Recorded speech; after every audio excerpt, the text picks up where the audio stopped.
नमस्कार, स्वागत है आप सभी का। और मैं हूं हरिप्रसाद। आज हम बात करने वाले हैं ऑनरेबल सुप्रीम कोर्ट की ट्रांसफर की पावर के बारे में, अर्थात सर्वोच्च न्यायालय की केसेस को एक हाई कोर्ट से दूसरे हाई कोर्ट में ट्रांसफर करने की जो शक्ति है उसके बारे में हम बात करेंगे। और उसके साथ में ही हम देखेंगे सीआरपीसी का रिलेटेड प्रोविजन क्या कहता है और ट्रांसफर करने के लिए सुप्रीम कोर्ट का क्या पावर है और क्या ग्राउंड्स है, इस बारे में जो विस्तार से चर्चा करेंगे। तो बने रहिए इस वीडियो में एंड तक। आइए शुरू करते हैं। Power of supreme court to transfer of criminal cases. Honourable supreme court की केसों को अंतरण करने की शक्ति क्या है। तो सबसे पहले हम बात करते हैं इसकी पावर कहां है। कहां है इसकी पावर, कहां है ये प्रावधान। तो भारतीय संविधान के अनुच्छेद 139A में ये प्रावधान है। क्या ऐसा ट्रांसफर करने की वाली धारा सीआरपीसी में कहां है, अर्थात सीआरपीसी के किस सेक्शन में क्रिमिनल केसों को सुप्रीम कोर्ट के द्वारा ट्रांसफर करने की बात कही गई है। तो सीआरपीसी की धारा 406 में ये प्रावधान है। और भी मैं आपको याद दिला दूं, सीआरपीसी में ट्रांसफर ऑफ केसेज 406 में सुप्रीम कोर्ट के द्वारा, 407 में हाई कोर्ट के द्वारा और 408 में है कोर्ट ऑफ सेशन, अर्थात सेशन कोर्ट के द्वारा मामलों का ट्रांसफर किया जाना।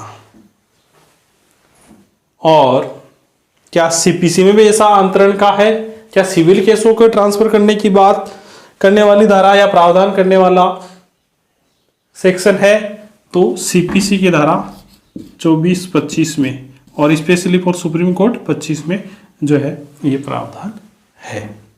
ठीक है, तो कॉन्स्टिट्यूशनल प्रोविजन है 439A और सीआरपीसी का जो सेक्शन है 406, उनका आज को रिलेट करके हम अध्ययन करते हैं।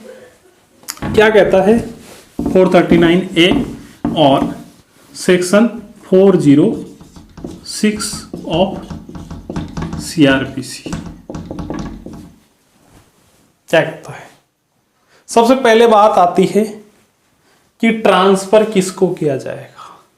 तो ट्रांसफर किया जाएगा, नंबर 1, 406 में भी वही बात है और 439A में भी वही बात है कि ट्रांसफर किया जाएगा केसेस, अर्थात मामले को या फिर अपील को या फिर अदर प्रोसीडिंग्स को। अब कहां ट्रांसफर किया जाएगा। तो ये पावर 139A और 406 में है, उसमें दोनों में ही है। एक हाई कोर्ट से दूसरे हाई कोर्ट को या फिर एक हाई कोर्ट के अधीनस्थ किसी कोर्ट से दूसरे हाई कोर्ट के अधीनस्थ किसी कोर्ट में ट्रांसफर किया जाएगा। लेकिन जब अधीनस्थ कोर्ट के द्वारा अधीनस्थ कोर्ट के किसी मामले को ट्रांसफर किया जाता है तो सबसे पहले यह जरूरी होता है कि सबसे पहले वो हाई कोर्ट में ही ट्रांसफर करे। एक हाई कोर्ट के अधीनस्थ से दूसरे हाई कोर्ट के अधीनस्थ ही करता है तो सबसे पहले हाई कोर्ट के लिए अप्लाई करना जरूर होता है, अगर एक ही हाई कोर्ट के अधीनस्थ है तो। बाकी जो है ये ट्रांसफर एक हाई कोर्ट से दूसरे हाई कोर्ट और एक हाई कोर्ट से दूसरे हाई कोर्ट के अधीनस्थ न्यायालय से भी ट्रांसफर किया जा सकता है। तो क्या ग्राउंड है, तो दोनों ही प्रावधान में सेम ग्राउंड है। क्या है ग्राउंड, क्या है, किस आधार पे किया जाएगा, किस ग्राउंड्स के आधार पे किया जाएगा। तो एंड ऑफ जस्टिस, न्याय हित में जो है अंतरण किया जाएगा। और आपके आर्टिकल 139A में ये लिखा हुआ है कि जहां विधि का सार्वजनिक हित का, वही विधि का सार्वजनिक हित का, पब्लिक इंटरेस्ट का प्रश्न हो या तथ्य का, विधि का सार्वजनिक हित का प्रश्न हो या तथ्य का प्रश्न हो, तो जो है न्याय हित में ट्रांसफर किया जा सकेगा। अब ट्रांसफर के लिए अप्लाई कौन करेगा, आवेदन कौन कर सकता है? तो क्या कहता है सीआरपीसी सेक्शन 406 और 139A of Indian constitution article क्या कहता है कि अब आवेदन कौन करेगा? तो आवेदन कौन करेगा? 3 व्यक्ति है, या तो सुप्रीम कोर्ट खुद स्वयं अपनी प्रेरणा से, स्वयं प्रेरणा से, है ना, स्वयं की प्रेरणा से खुद कर सकता है, सुमोटो कर सकता है। नंबर 2, महान्यायवादी के आवेदन पर, और तीसरा इंटरेस्टेड पार्टी, हितबद्ध पक्षकार के आवेदन पर,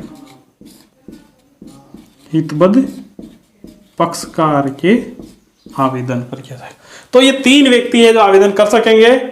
सुमोटो कोर्ट, 3 व्यक्ति मतलब 2 ही है व्यक्ति, तो एक सुप्रीम कोर्ट खुद ही सुमोटो, जब उसको लग रहा है न्याय हित में ट्रांसफर किया जाना चाहिए तो सुमोटो ट्रांसफर कर सकता है। दूसरा, attorney general of India apply कर सकता है, और इंटरेस्टेड पार्टी, हितबद्ध पक्षकार भी ट्रांसफर के लिए अप्लाई कर सकती है कि इस अमुक केस को ट्रांसफर किया जाना चाहिए। तो ये देखा अपने ग्राउंड देखिए, और कौन अप्लाई करेगा ये सारी चीजें देखिए। ठीक है, अब बात आती है कि मान लो जो अप्लाई किया गया था, जिसके लिए ट्रांसफर करने के लिए अप्लाई किया है, आवेदन किया है, और उसमें उचित आधार नहीं है, और सुप्रीम कोर्ट को लगता है कि यह आवेदन खारिज कर दिया जाना चाहिए। आवेदन अगर खारिज किया जाता है और उसमें रीजनेबल ग्राउंड्स नहीं है, तो जिस पार्टी में ने अप्लाई किया है उसको 1000 रुपये तक का, उस पर जो है 1000 रुपये तक का जुर्माना अधिरोपित किया जा सकता है। तो मैक्सिमम 1000 रुपये का, तो 1000 रुपये तक का जो है 1000 रुपये तक का जुर्माना, फाइन अधिरोपित किया जा सकता है अगर आवेदन तुच्छ हो, तंग करने वाला हो, मिथ्या हो, विद्वेषतापूर्वक किया गया हो, आवेदन खारिज हो जाता है और आवेदन रीजनेबल ग्राउंड नहीं था, तो 1000 रुपये तक का जुर्माना लगाया जा सकता है। ठीक है, तो ये बात आपके समझ में आ गई। दूसरी बात, जब भी आवेदन किया जाता है और आवेदन हितबद्ध पक्षकार ने किया है, तो इसके साथ में एक शपथ पत्र होगा, शपथ पत्र लगाया जाएगा। शपथ पत्र होना आवश्यक है कि ये विद्वेषतापूर्वक या नहीं किया गया है अप्लाई और रीजनेबल ग्राउंड है, तो ये एफिडेविट भी आवश्यक होगा। तो ये 406 और 439A ऑफ इंडियन कॉन्स्टिट्यूशन और 406 ऑफ सीआरपीसी का प्रोविजन है, जिसमें हमने ट्रांसफर ऑफ क्रिमिनल केसेस को देखा है।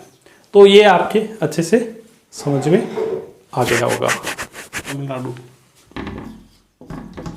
रामचंद्र सिंह सागर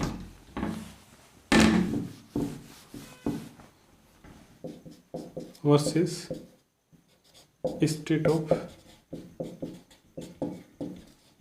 तमिलनाडु का केस है, जिसमें कहा गया कि इन्वेस्टिगेशन का जो स्टेशन है, पुलिस स्टेशन, उसको चेंज नहीं किया जा सकता जब तक कि प्रथम बार गुणावगुण के आधार पर आवेदन नहीं किया गया हो। ठीक है, तो ये आपके ट्रांसफर की जो शक्ति है सुप्रीम कोर्ट की, ये अच्छे से समझ में आ गई होगी।